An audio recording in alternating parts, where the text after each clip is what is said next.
O Ben Mendes, que não aguentou o som da música durante a reportagem e foi tirar satisfação com o funcionário, confira! Vem cá, vem cá.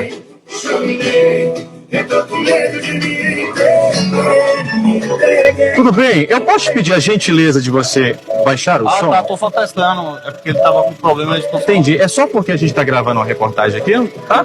Se você puder só ter a gentileza de baixar o som. Faz favor aqui.